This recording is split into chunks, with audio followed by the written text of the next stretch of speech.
Hello मेरे प्यारे साथियों, कैसे हो आप लोग। उम्मीद करता हूँ कि आप लोग बहुत ही बढ़िया होंगे। साथियों, हम इम्पोर्टेंट क्वेश्चन लेकर आए हैं जो कि आपकी परीक्षा के लिए अति महत्वपूर्ण सारे क्वेश्चन होंगे। ऐसे ही क्वेश्चन आपके परीक्षा में पूछे जाएंगे। तो साथियों, आप लोग क्लास को ज़्यादा से ज़्यादा शेयर करके चैनल पर नए तो चैनल को जरूर सब्सक्राइब कर लीजिए, बेल आइकन को जरूर प्रेस करिए ताकि आने वाली सभी प्रकार की नोटिफिकेशन आप लोगों को आसानी से मिलती रहे। सारे क्लास आपके इम्पोर्टेंट क्लास रहते हैं। ठीक है साथियों, हमारा पहला क्वेश्चन क्या कहता है, जीवन की मूलभूत इकाई क्या है। जीवन की मूलभूत इकाई क्या है, तो कोशिका है। ठीक है, right answer option number C होगा हमारा। ठीक है, कोशिका समस्त जीवों की शारीरिक व्यवस्था की मूलभूत संरचनात्मक एवं कार्यात्मक इकाई है। कोशिका की खोज वर्ष 1665 में रॉबर्ट हुक द्वारा की गई थी। यद्यपि ये मृत कोशिकाएं थी, परंतु जीवन की आधारभूत संरचना की खोज करने के कारण रॉबर्ट हुक को कोशिका विज्ञान का जनक कहा जाता है। ठीक है, मृत कोशिकाओं की खोज के कुछ वर्षों बाद वर्ष 1674 में एंटोनी वॉल लुवेनॉक ने जीवित कोशिकाओं की खोज की थी। ठीक है साथियों, अब हम बढ़ते हैं इसी के साथ नेक्स्ट क्वेश्चन की ओर। नेक्स्ट क्वेश्चन क्या कहता है साथियों हमारा, कोशिका सिद्धांत क्या बोला है। कोशिका सिद्धांत प्रस्तुत करने वाले वैज्ञानिक थे, तो ये हमारे कौन थे, एमजे स्लाइडेन एवं थियोडोर सैवान। ठीक है, ऑप्शन नंबर सी बिल्कुल इस क्वेश्चन का राइट आंसर होगा। ठीक है साथियों, अब हम इसमें इंपॉर्टेंट पॉइंट पढ़ते हैं। इंपॉर्टेंट पॉइंट क्या कहता है हमारा, कोशिका सिद्धांत का प्रतिपादन एमजे स्लाइडेन तथा थियोडोर सैवान द्वारा दिया गया था। इस सिद्धांत के अनुसार सभी जीवों यानी जंतु पादप का शरीर एक अथवा अधिक कोशिकाओं से निर्मित है। प्रत्येक जीव की उत्पत्ति एक कोशिका से होती है। प्रत्येक कोशिका एक स्वतंत्र इकाई होती है तथा शरीर की सभी कोशिकाएं सामूहिक रूप से कार्य करती हैं। कोशिका की उत्पत्ति में केंद्रक प्रमुख भूमिका निभाता है। ठीक है, अब हम बढ़ते अपने नेक्स्ट क्वेश्चन की ओर। नेक्स्ट क्वेश्चन क्या कहता है साथियों हमारा, तो साथियों हमारा अब ये मिलान से क्वेश्चन है। तो हमारा मिलान से क्वेश्चन क्या है, केंद्रक की खोज तो हमारा रॉबर्ट ब्राउन ने किया था। किसने, रॉबर्ट ब्राउन ने। जीवद्रव की खोज डुजार्डिन ने किया था। किसने, डुजार्डिन ने। और जीवद्रव का नामकरण तो पुरकिंजे ने। और राइबोसोम की खोज जीई पैलेट ने। ठीक है, यानी 2314। तो 2314 किस पे है साथियों हमारा, तो ऑप्शन नंबर ए पे है। ऑप्शन नंबर ए बिल्कुल इस क्वेश्चन का हमारा क्या होगा, राइट आंसर होगा। ठीक है साथियों, ऑप्शन नंबर ए। ठीक है, अब हम बढ़ते अपने नेक्स्ट क्वेश्चन की ओर। नेक्स्ट क्वेश्चन क्या कहता है हमारा, कोशिका सिद्धांत का अपवाद है। कोशिका सिद्धांत का अपवाद क्या है, तो कोशिका सिद्धांत का अपवाद विषाणु है। ठीक है, ऑप्शन नंबर बी बिल्कुल इस क्वेश्चन का हमारा राइट आंसर होगा। ठीक है साथियों, विषाणु प्रारंभिक सूक्ष्म जीव है। विषाणु प्रारंभिक सूक्ष्म जीव हैं जो कोशिका की अवस्था तक नहीं पहुंच सके हैं, अर्थात इनमें कोशिका नहीं पाई जाती हैं, इसलिए कोशिका सिद्धांत इन पर लागू नहीं होता है।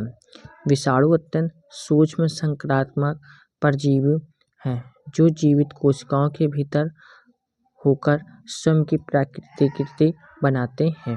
ठीक है, अब हम बढ़ते अपने नेक्स्ट क्वेश्चन की ओर। नेक्स्ट क्वेश्चन क्या कहते हैं हमारा, मानव शरीर में पाई जाने वाली सबसे छोटी कोशिका है। मानव शरीर में पाई जाने वाली सबसे छोटी कोशिका कौन सी हमारे, तो शुक्राणु है। ठीक है, right answer option number B होगा हमारा। ठीक है साथियों, मानव शरीर में पाई जाने वाली सबसे छोटी कोशिका शुक्राणु यानी पुरुषों में है, जबकि सबसे बड़ी कोशिका अंडाणु प्राकृतिक में है। प्राकृतिक में पाई जाने वाली सबसे छोटी कोशिका माइकोप्लाज्मा गैलीसेटिकम है, जबकि सबसे बड़ी कोशिका शुतुरमुर्ग का अंडा है।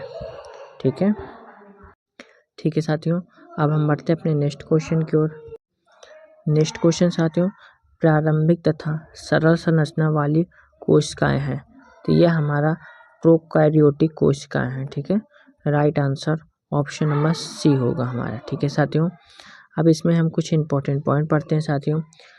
प्रोकैरियोटिक कोशिकाएं प्रारंभिक एवं सरल संरचना वाली कोशिकाएं हैं जिनमें केंद्रक झिल्ली का अभाव होता है। इसलिए केंद्रक में पाई जाने वाले पदार्थ डीएनए, आरएनए, प्रोटीन आदि हैं। न्यूक्लियाइड नामक अनियमित आकार के क्षेत्र में पाए जाते हैं। प्रोकैरियोटिक कोशिकाएं विषाणु, जीवाणु तथा नील हरित शैवाल में पाई जाती हैं। ठीक है साथियों, अब हम बढ़ते अपने नेक्स्ट क्वेश्चन की ओर। नेक्स्ट क्वेश्चन क्या है? पूर्ण विकसित कोशिकाएं का प्रकार है। पूर्ण विकसित कोशिकाएं का प्रकार क्या है हमारा? तो इनका प्रकार है हमारा यूकैरियोटिक कोशिका। क्या है? यूकैरियोटिक कोशिका। ऑप्शन नंबर ए बिल्कुल इस क्वेश्चन का राइट आंसर होगा। ठीक है साथियों, यूकैरियोटिक कोशिकाएं संरचनात्मक रूप से पूर्णतः विकसित होती हैं जिनमें पूर्ण विकसित केंद्रक यानी केंद्रक कला झिल्ली युक्त कोशिकांग होते हैं। यूकैरियोटिक कोशिकाएं के दो भागों में वर्गीकृत किया जाता है, जंतु कोशिकाएं तथा पादप कोशिकाएं हैं। ठीक है, अब हम बढ़ते हैं नेक्स्ट क्वेश्चन की ओर।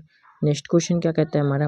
निम्नलिखित में कौन सा कोशिकांग पादप कोशिका में पाया जाता है परंतु जंतु कोशिका में नहीं पाया जाता है? इसका राइट आंसर होगा हरित लवक।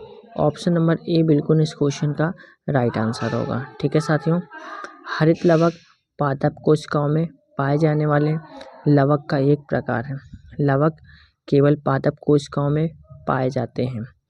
इसके 3 प्रकार हैं: अवर्ली लवक, वर्ली लवक तथा हरित लवक। ठीक है, हरित लवक में उपस्थित परहरित की सहायता से पादप प्रकाश संश्लेषण की क्रिया करते हैं। इसी कारण हरित लवक को पादप कोशिका का रसोई घर कहा जाता है। ठीक है साथियों, अब हम बढ़ते अपने नेक्स्ट क्वेश्चन की ओर। नेक्स्ट क्वेश्चन क्या है? किस जीव की कोशिकाओं में कोशिका भित्ति नहीं पाई जाती है? किस जीव की कोशिकाओं में कोशिका भित्ति नहीं पाई जाती है? तो राइट आंसर होगा मानव में। Right answer option number B होगा हमारा। ठीक है, कोशिका भित्ति सेल्यूलोज से निर्मित एक परागमय आवरण है जो कोशिका के चारों ओर स्थित होती हैं।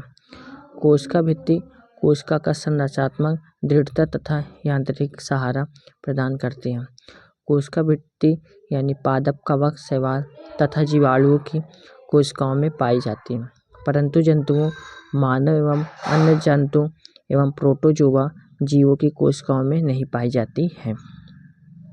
ठीक है साथियों, अब हम बढ़ते अपने नेक्स्ट क्वेश्चन की ओर। नेक्स्ट क्वेश्चन क्या कहता है साथियों हमारा?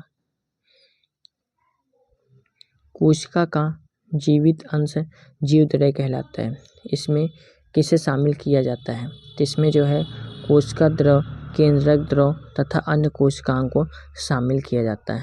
Right answer option number D होगा हमारा। ठीक है साथियों, जीव द्रव जीवन का भौतिक आधार है। इसके अंतर्गत कोशिका द्रव, केंद्रक द्रव तथा कोशिका में उपस्थित अन्य कोशिकांग शामिल किए जाते हैं। ठीक है, नेक्स्ट क्वेश्चन साथियों, किस कोशिकांग का कोशिका का ऊर्जा घर कहा जाता है? तो राइट आंसर क्या होगा? माइटोकॉन्ड्रिया। क्या होता है? Mitochondria. Right answer option number B होगा हमारा। ठीक है साथियों, माइटोकॉन्ड्रिया अत्यंत महत्वपूर्ण कोशिकांग है जो विभिन्न आकृतियां यानी सूत्र, छड़ तथा गोलक के रूप में पाया जाता है। ग्लूकोज के एक अणु में से 36 एटीपी अणुओं का निर्माण होता है जिसमें से 34 एटीपी अणु माइटोकॉन्ड्रिया में ही बनते हैं। ऊर्जा उत्पन्न करने के कारण माइटोकॉन्ड्रिया को कोशिका का ऊर्जा घर कहा जाता है। साथियों, अब हम बढ़ते हैं अपने नेक्स्ट क्वेश्चन की ओर।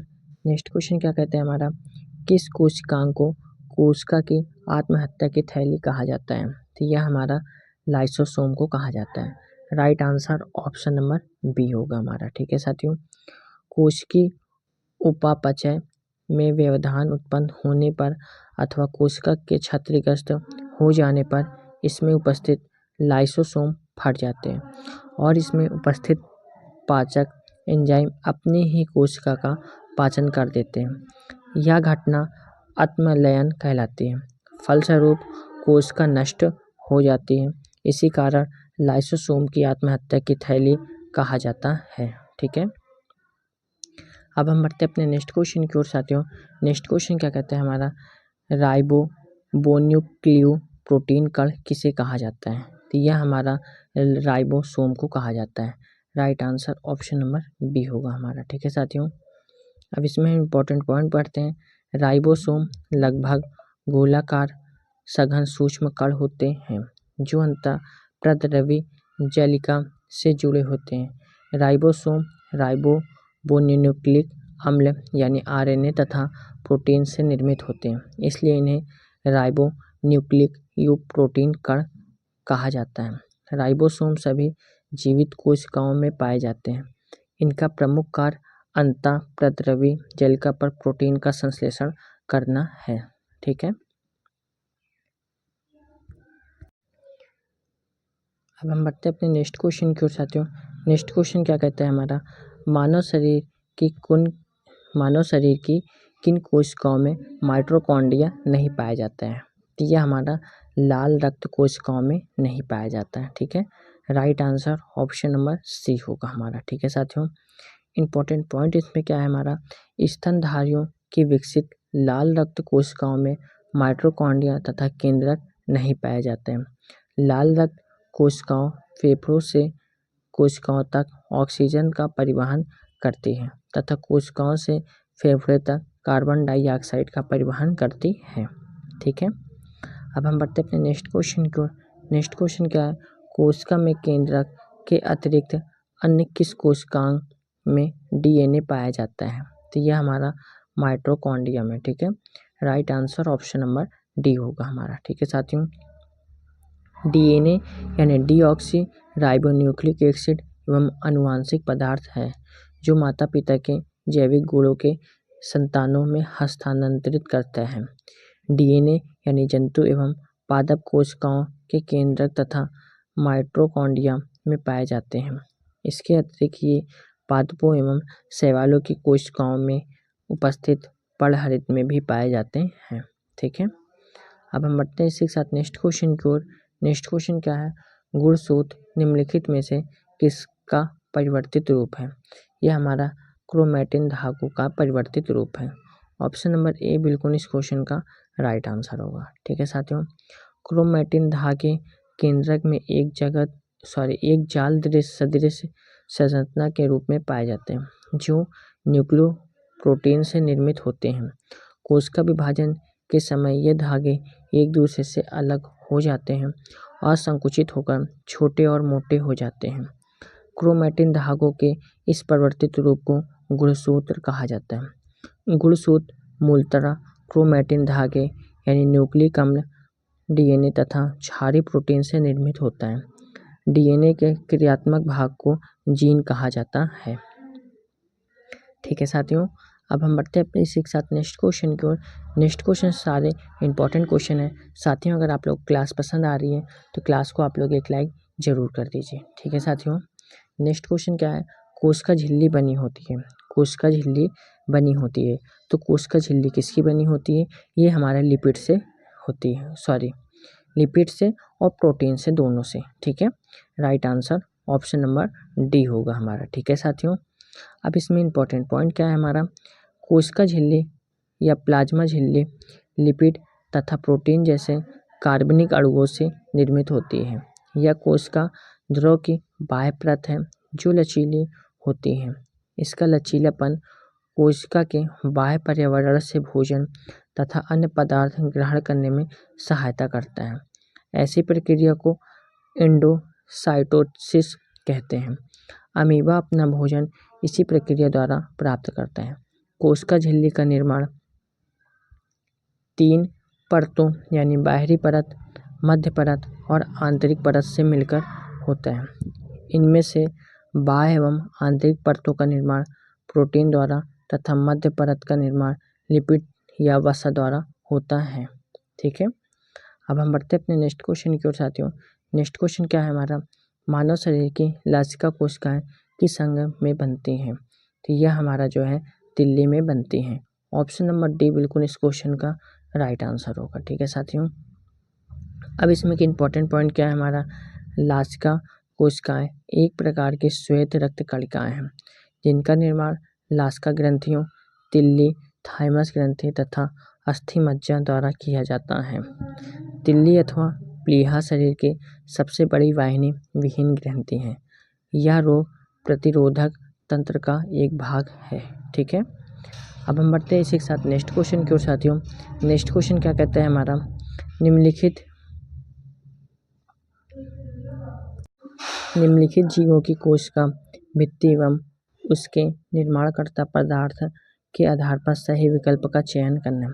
इसमें से हमारा सही विकल्प कौन सा होगा, पादप कोशिका भित्ति यानी सेल्यूलोज, ये हमारा सही होगा। ऑप्शन नंबर ए बिल्कुल इस क्वेश्चन का राइट आंसर होगा। अब इसमें हम सब कुछ सही सही पढ़ लेते हैं। पादप कोशिका भित्ति सेल्यूलोज होगा, जीवाणु कोशिका भित्ति पेट्रोग्लाइकन होगा, शैवाल कोशिका भित्ति ग्लाइकोप्रोटीन होगा और कवक कोशिका भित्ति ग्लूकोसेमिन होगा। ठीक है, ये सारे होंगे। ठीक है साथियों हमारे। अब हम बढ़ते अपने नेक्स्ट क्वेश्चन की ओर। नेक्स्ट क्वेश्चन क्या कहते हैं हमारा, जंतु कोशिका में क्या अनुपस्थित होता है। क्या पूछ रहा है आपसे, जंतु कोशिका में क्या अनुपस्थित होता है, या सेल्यूलोज की कोशिका भित्ति उपस्थित होती है। Right answer option number A होगा हमारा। ठीक है, अब इसमें इंपॉर्टेंट पॉइंट, जंतु कोशिका में कोशिका कला के बाहर की भित्ति वाल नहीं होती है। इसके अतिरिक्त इससे लवक भी नहीं पाए जाते हैं। साथ ही रसधानियाँ या तो होती ही है नहीं तथा अथवा बहुत छोटी होती, अतः कोशिका द्रव कोशिका के समान रूप से वितरित होते हैं। इसके विपरीत पादप कोशिका में कोशिका भित्ति बड़ी बड़ी रसधानियाँ तथा लवक पाए जाते हैं। ठीक है साथियों, क्लास पसंद आ रही है तो क्लास को आप लोग एक लाइक जरूर कर दीजिए और चैनल पर नए थे चैनल को जरूर सब्सक्राइब कर लीजिए। ठीक है साथियों, नेक्स्ट क्वेश्चन, जय कोशिका का कौन सा भाग पावर हाउस कहलाता है। तो यह हमारा माइटोकॉन्ड्रिया कहलाता है। ठीक है, right answer option number C होगा हमारा। ठीक है, माइटोकॉन्ड्रिया को जय कोशिका का पावर हाउस कहा जाता है। ये कोशिका ध्रुव में पाई जाने वाली गोलाकार अथवा सूत्राकार रचनाएं होती हैं। इसकी औसत लंबाई 3 से 5 मिली माइक्रोन तथा व्यास 0.2 तक होता है। माइटोकॉन्ड्रिया यानी दोहरी झिल्ली के अवतरण से घिरी होती है। ऊर्जा युक्त कार्बनिक पदार्थों का ऑक्सीकरण यानी माइटोकॉन्ड्रिया में होता है। ठीक है, जिसमें अधिक मात्रा में ऊर्जा प्राप्त होती है, इसलिए इसे कोशिका का ऊर्जा गृह कहते हैं। ठीक है, अब हम बढ़ते हैं इसी के साथ नेक्स्ट क्वेश्चन की ओर। नेक्स्ट क्वेश्चन क्या है, प्लाज्मा झिल्ली बनी होती है। प्लाज्मा झिल्ली जो है प्रोटीन से लिपिड से दोनों से बनी होती है। ऑप्शन नंबर डी इसलिए वजह से राइट आंसर होगा। ठीक है साथियों, इंपॉर्टेंट पॉइंट क्या है साथियों हमारा, कोशिका कला या प्लाज्मा झिल्ली कोशिका का सबसे बाहरी आवरण होता है जो उसे बाह्य आवरण से पृथक करती है। ये झिल्ली प्रोटीन तथा लिपिड वसा से बनी होती है। प्लाज्मा झिल्ली अर्धपरागमय सजीव झिल्ली होती है जो केवल निश्चित वांछित पदार्थों का ही अंदर आने देती है और अवांछित पदार्थों को बाहर जाने देती है। कोशिका झिल्ली के इस गुण को चयात्मक परागणता कहते हैं। ठीक है, अब हम बढ़ते हैं अपने नेक्स्ट क्वेश्चन की ओर साथियों। नेक्स्ट क्वेश्चन क्या कहता है हमारा, नाभिक के अतिरिक्त क्या बोल रहा है, नाभिक के अतिरिक्त कोशिका के किस कोशिकांग में डीएनए होता है। तो माइटोकॉन्ड्रिया में होता है। किस में होता है, माइटोकॉन्ड्रिया में होता है। Right answer option number D होगा हमारा। ठीक है साथियों, डीएनए क्या बोल रहा है, डीएनए एक आनुवांशिक पदार्थ है जो कोशिका के नाभिक या केंद्रक में पाया जाता है। इसके अतिरिक्त यह कोशिका के माइटोकॉन्ड्रिया हरित लवक में उपस्थित होता है। डीएनए को जीव के लक्षणों के संकेतों व सूचनाओं की जन्म पत्री भी कहा जाता है। इसकी खोज फ्रेडरिक मिशर ने की थी। इसकी खोज फ्रेडरिक मिशर ने की थी। ठीक है साथियों, नेक्स्ट क्वेश्चन की ओर बढ़ते हैं। निम्नलिखित में कौन सा कथन सही है।